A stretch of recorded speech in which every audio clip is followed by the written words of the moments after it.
अस्सलाम वालेकुम नाज़रीन। आज सुप्रीम कोर्ट में 6 जजेस के केस के हवाले से समाअत हुई, जिसमें बहुत से मजीद हक़ाइक़ सामने आए। अब इस पर ना सिर्फ इस्लामाबाद हाई कोर्ट के जजेस बल्कि तमाम हाई कोर्ट के जजेस ने इस बात का एतराफ़ किया कि उन पर भी दबाव डाला जाता है और उन्हें भी जान से मारने की धमकियाँ दी जाती हैं।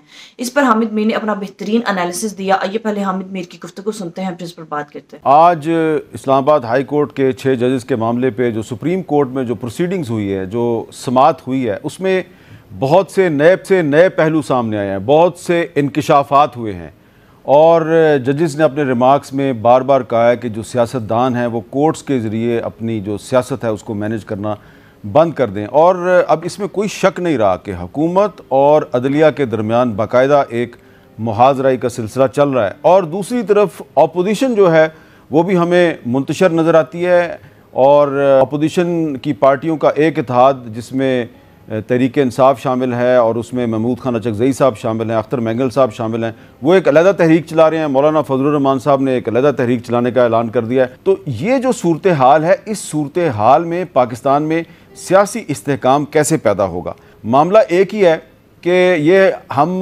पाकिस्तान को ले कर किधर जा रहे हैं। जज साहिबान जो हैं वो सुप्रीम कोर्ट में आज कह रहे हैं कि पार्लियामेंट अपने आप को मजबूत करे, लेकिन 6 जजेस के ख़त का जो मामला है उसके बाद सुप्रीम कोर्ट ने कुछ हाई कोर्ट से भी रिपोर्टें मंगवाई थी, तो उसमें ये पता चला जिनका हवाला भी दिया गया आज कि पेशावर के एक जज को एजेंसियों ने रब्ता किया। जब जज ने कानून के मुताबिक फ़ैसला किया तो उसको अफ़गानिस्तान से कत्ल की धमकियाँ मिली। और ये भी आज प्रोसीडिंग में बताया गया कि पेशावर हाई कोर्ट का जवाब सबसे संजीदा है। वो कहते हैं कि हमें जान से मार देने की धमकियाँ आती हैं। ये बात जस्टिस जमाल मंदोखेल साहब ने बताई है। और बलूचिस्तान हाई कोर्ट ने यह बताया है, हम आह भी करते हैं तो हो जाते हैं बदनाम, वो कत्ल भी करते हैं तो चर्चा नहीं होता। और जमाल खान मंदोखेल साहब जो हैं उन्होंने ये भी कहा है कि जस्टिस बाबर सत्तार के साथ यही हो रहा है कि हम आह भी करते हैं तो हो जाते हैं बदनाम। अब इसमें जो कुछ भी हो रहा है इसके बारे में जो अतर मिनल्लाह साहब हैं वो क्या कह रहे हैं, ज़रा सुनें। No legislation is required, the agencies are under the control of the executive of the Prime Minister. If they are doing something, the Prime Minister and his cabinet are responsible. How can they say rules of business आप देख लें, constitution देख लें?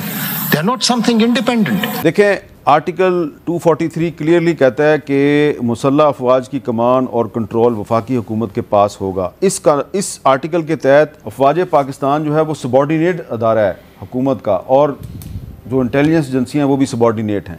इस supreme court का chief justice जो है वो प्रोसीडिंग में कह रहा है, जो पूरी दुनिया उसको लाइव सुन रही है, कि अगर ये एजेंसियाँ मुदाखलत कर रही हैं, जजेस को डरा धमका रही हैं, तो इसकी ज़िम्मेदारी प्राइम मिनिस्टर और उसकी कैबिनेट पे आयद होती है। आज बहुत से अहम मामलात हैं उनका जिक्र हम कर रहे हैं, लेकिन आज पाकिस्तान तहरीक इंसाफ की कोर कमेटी का एक बड़ा लंबा मुशावरती इजलास भी हुआ है और उसमें मौजूद थे जनाब अली मोहम्मद ख़ान साहब, तहरीक इंसाफ के सीनियर रहनुमा और साबिक वज़ीर।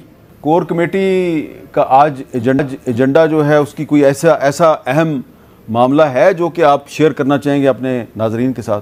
जो अहम तरीन इशू कुछ सामने आ जाए उनमें एक तो रऊफ़ हसन साहब वैसे इस पर तफसीली बात करेंगे, इंफॉर्मेशन सेक्रेटरी जो हैं, कि जो लोगों के वापस शामिल करने की बात है, री इंक्लूजन की, जो लोग छोड़ के चले गए थे पार्टी को, तो उस पर कोर कमेटी ने फैसला किया है कि इमरान खान साहब की रिहाई तक ये मामला पेंडिंग होगा। खान साहब बाहर निकल के फिर खुद ही फैसला करेंगे केस टू केस। दूसरा एक इशू मैंने कोर कमेटी के सामने रखा और उस पर आज बड़ी क्लियर वजाहत से बात हुई। सुप्रीम कोर्ट ऑफ पाकिस्तान में आज 6 जजेस का केस था और उस पर इत्तेफाक से मैं भी वहाँ मैं गया हुआ था। तो मैंने प्रेस टॉक में मोहतरम चीफ जस्टिस साहब से ये डिमांड रखी कि सू मोटो नोटिस वो लें इस पूरे इलेक्शन पे, क्योंकि मोहतरम चीफ जस्टिस साहब ने जब इलेक्शन का हुक्म दिया तो उन्होंने सिर्फ ये नहीं कहा था कि इलेक्शन करें, फ्री एंड फेयर का भी। तो अगर फ्री एंड फेयर नहीं है तो माजी में 2014 में अगर 4 हलकों पे जुडिशल इंक्वायरी कमीशन बन सकता था सू मोटो नोटिस के जरिए, तो ये तो 250 हलकों की बात है। तो आज कोर कमेटी के सामने मैंने चौथी बार ये नुक्ता रखा और बैरिस्टर गौहर साहब ने इस पर क्लियर मौक़िफ़ लिया कि पिटिशन हमारी ऑलरेडी जमा हो चुकी है। अब ये चीफ जस्टिस साहब पे हैं कि वो कब मुनासिब समझते हैं कि इसको उठाएं। मेरे ख्याल में मुनासिब है कि उसको उठा लें और इस पर एक सू मोटो नोटिस हो, क्योंकि ये सारी कंफ्यूजन ख़त्म हो जाएगी अगर सुप्रीम कोर्ट उस पर एक कमीशन बना देगा और वो इसकी इन्वेस्टिगेशन करेगा, क्योंकि जो कुछ हुआ है इस इलेक्शन में माजी में ऐसा नहीं हुआ। अच्छा, एक मामला बड़ा अहम है। कल इमरान खान साहब ने कोर्ट रिपोर्टर्स के साथ भी बात की है, आज के अखबारात में ख़बर भी ये शाया हुई है, ये डॉन अखबार की खबर है जी कि इमरान खान साहब ने अली मीन गंडापुर, उमर अयूब और शिबली फराज को इस्टेब्लिशमेंट से मुज़ाकरात के लिए टास्क दे दिया है। तो आप तो सिविलियन सुपरमेसी के हामी हैं, तो सिविलियन सुपरमेसी के लिए तो बात सिविलियन गवर्नमेंट के साथ होनी चाहिए, इस्टेब्लिशमेंट के साथ बातचीत क्यों होगी? हमारे मुज़ाकरात होने हैं पॉलिटिकल पार्टीज से। जो कोई कंफ्यूजन होती है एस्टैब्लिशमेंट के हवाले से, कोई मिसकम्युनिकेशन है या कंफ्यूजन है, उस पर तो कंफ्यूजन दूर करने के लिए कोई बात हो सकती है, लेकिन मुज़ाकरात एक सियासी जमात के एस्टैब्लिशमेंट से इस तरह नहीं होते। आइन में इसकी कोई गुंजाइश नहीं है। आर्टिकल 243 में इसकी कोई गुंजाइश नहीं। हुकूमत वक्त ने मुज़ाकरात की बारहा बात की है। आसिफ जरदारी साहब ने बात की, राना सनाउल्लाह साहब ने बात की, प्रोफेसर साहब ने भी जो उनके हैं उन्होंने भी बात की, इरफान सिद्दीकी साहब जी उन्होंने, वो प्रोफेसर हैं इसलिए सेनेट में जब मैं मिनिस्टर के तौर पे जाता था आज कॉलम भी लिखा है इसमें। हाँ, तो सब ने बात की है। मैंने इस पे क्लियर मौक़िफ़ लिया है कि हुकूमत सीरियस है मुज़ाकरात में तो उनके अमल से साबित होना चाहिए, सिर्फ वो लफाजी ना करें। इमरान खान साहब की रिहाई पे अमली इक़दाम उठाएं, असीरान की रिहाई पे और मैंडेट की वापसी पे क्लियर रोड मैप दें। तो अगर वो मुज़ाकरात करना चाहेंगे तो ये तो कुछ नाम सामने आए हैं, इसमें कुछ सीनियर क़यादत और भी शामिल हो सकते हैं जो अफ़हाम व तफ़हीम से मामलात को एक हल की तरफ लेके जाना चाहते हैं कि मैंडेट का ये क़ज़िया भी हल हो, ये जो बहुत बड़ा डाका पड़ा है फॉर्म 47 के ज़रिए, और इमरान खान साहब की रिहाई हमारा एजेंडा पॉइंट नंबर 1 है। अच्छा, आज आपने भी जिक्र किया सुप्रीम कोर्ट में जो प्रोसीडिंग हो रही थी, आप ख़ुद भी मौजूद थे वहाँ पे। चीफ जस्टिस काजी फायद ईसा साहब ने फैज़ाबाद धरना केस का जिक्र किया, तो आप एग्री करते हैं कि अगर उस फैज़ाबाद धरना केस के फैसले पे अमल दरामद हो जाता तो आज पाकिस्तान में वो कुछ ना हो रहा होता जो जिस पे के हर कोई चीखो पुकार कर रहा है? देखिए, यही बुनियादी बातें हैं। मेरे ख्याल में जिस तल्ख़ तजर्बे से पाकिस्तान तहरीक इंसाफ गुजरी है, शायद हालिया तारीख़ में 77 के बाद कोई इवन पीपल्स पार्टी के साथ भी शायद इस तरीके से नहीं हुआ जिस तरह हमारे साथ हुआ है। लेकिन हमने तो बहुत सी चीज़ें एक ही झटके में सीख ली हैं, अल्लाह के करम से बहुत चीज़ों का एहसास हुआ है। अफसोस इस पे होता है कि मियाँ साहब और जरदारी साहब आज तक नहीं सीखे। बातें सिविल सुप्रीमेसी की करते हैं, आइन की करते हैं, वोट को इज़्ज़त दो की करते हैं, और फिर अचानक आप देखते हैं तो बस वो आ जाते हैं इक़्तिदार में।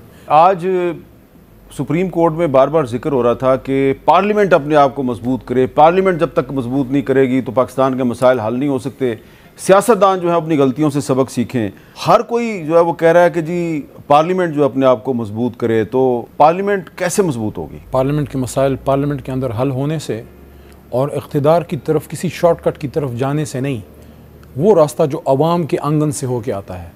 अगर आप अवाम के वोट से पार्लियामेंट में आने पर यकीन रखते हैं, पार्लियामेंट मजबूत होगी। अगर आप फॉर्म 47 पे या छतरी पे आना चाहते हैं, चोर दरवाजे से आना चाहते हैं, याद रखिए जो चोर दरवाजे से आता है उसकी एग्ज़िट भी बहुत जल्दी होती है। जो अवाम की ताकत से आता है वो बैठा रहता है। देखें, हुकूमतें आती जाती रहती हैं, असल चीज़ ये है कि आपका मैंडेट ज़िंदा है या नहीं, अवाम में आपकी जड़ें कितनी मजबूत हैं, अवाम आपके साथ जुड़ के खड़ी है कि नहीं। अवाम आपके साथ है, अल्लाह आपके साथ है। देखें, पार्लियामेंट के अंदर जो सीनियर सियासी क़यादतें हैं, खान साहब हमारे लीडर, फिर जरदारी साहब ज़रा अब तो खैर वो सदर हैं, या मौलाना साहब भी अब सीनियर तरीन सियासतदानों में से हैं, शहबाज शरीफ साहब की भी उम्र गुजर गई है।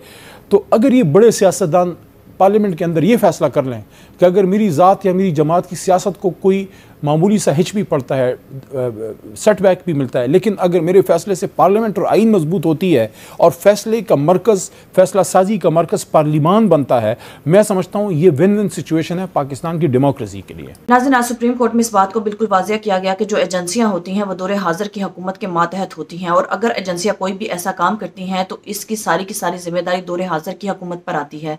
यानी इस वक्त शहबाज शरीफ की हुकूमत इन सब की जिम्मेदार है। दूसरी तरफ नाज़रीन, 6 जजेस के मामले पर यही लगता था कि सिर्फ इन्हीं ही जजेस को धमकियां दी जा रही हैं और इन्हें ही ब्लैकमेल किया जा रहा है, और नून लीग की तरफ से भी यही प्रोपेगेंडा किया जा रहा था कि ये 6 जजेस पीटीआई के साथ मिल गए हैं और इन्होंने पीटीआई को सपोर्ट करने के लिए सारा प्रोपेगेंडा किया है। ये 6 जजेस जो इल्जाम लगा रहे हैं ये तमाम के तमाम बेबुनियाद हैं। लेकिन नाज़रीन, अब तो पाकिस्तान के तमाम हाई कोर्ट्स के जजेस ने इस बात का इतराफ किया है कि उन्हें भी जान से मारने की धमकियां दी जाती हैं, ब्लैकमेल किया जाता है, थ्रेट किया जाता है, और जब वो ताकतवर लोगों की मनपसंद फैसले नहीं देते तो उन पर उनकी मर्जी के फैसले करने के लिए दबाव डाला जाता है। नाज़रीन, 6 जजेस के मामले पर नून लीग ने जितना प्रोपेगेंडा करना था कर लिया, लेकिन अब तो तमाम हाई कोर्ट्स के जजेस इस बात का इतराफ कर रहे हैं कि उन्हें भी ब्लैकमेल किया जाता है और थ्रेट किया जाता है। इसका मतलब ये हुआ कि 6 जजेस ने जो खतूत में अपना मौकफ दिया वो बिल्कुल ठीक था। उन्होंने पीटीआई के सपोर्ट नहीं की बल्कि अवाम को हकाइक से आगाह किया। नाज़रीन, सुप्रीम कोर्ट की हियरिंग के दौरान जस्टिस अतर मनीला ने बड़ी बहादुरी और दलेरी का मुजाहिरा करते हुए और भी बहुत से हकाइक को एक्सपोज किया। नाज़रीन, बाबर सत्तार जो इस्लामाबाद हाई कोर्ट के जज हैं, जस्टिस अतर मनीला ने आज जस्टिस बाबर सत्तार के बारे में बात करते हुए ये कहा कि अगर वो हकाइक की बिना पर फैसला करते हैं तो उन्हें धमकियां दी जाती हैं, ब्लैकमेल किया जाता है। अगर वो हकाइक पर मबनी फैसला करते हैं तो उन पर दबाव डाला जाता है। जिस तरह से उनके खिलाफ प्रोपेगेंडा किया गया, तमाम इदारे मिलकर एक जज के पीछे पड़ गए थे। उनके फैसलों को मुतनाज़ बनाने की कोशिश की गई, उनके फैसलों पर दबाव डाला गया। किसी भी मुहज़्ज़म मुआशरे में ऐसा नहीं होता। अगर मुल्क में ऐसे ही ओछे हथकंडे चलते रहे